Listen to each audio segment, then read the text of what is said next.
Dans le lot des produits saisis par la douane, des explosifs de diverses natures, des substances particulièrement dangereuses dont l'importation est soumise à une réglementation stricte.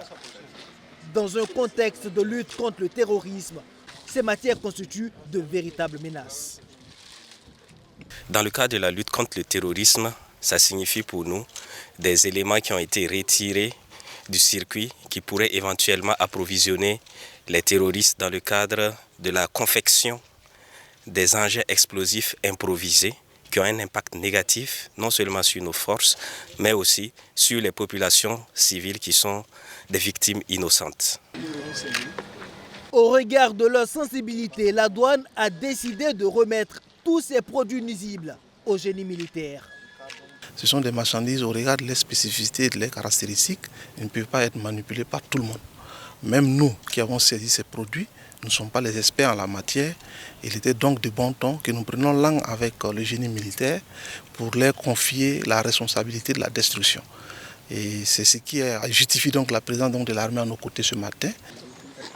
De l'avis de cet officier supérieur de l'armée, ces explosifs devraient être détruits.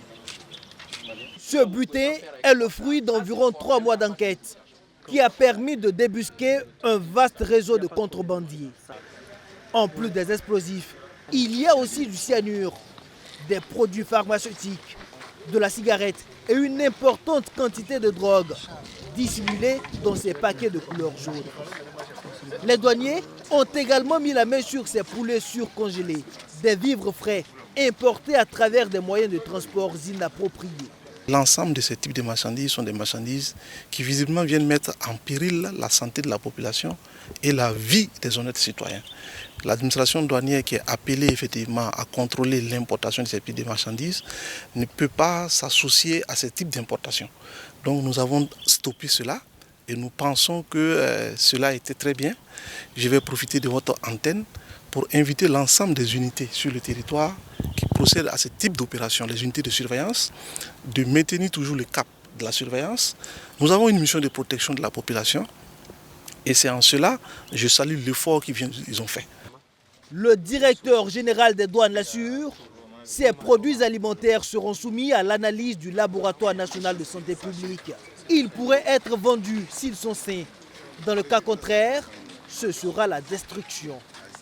Le docteur Yves Kafando invite ses collaborateurs à garder la même vigilance afin de réduire ce trafic à sa plus simple expression.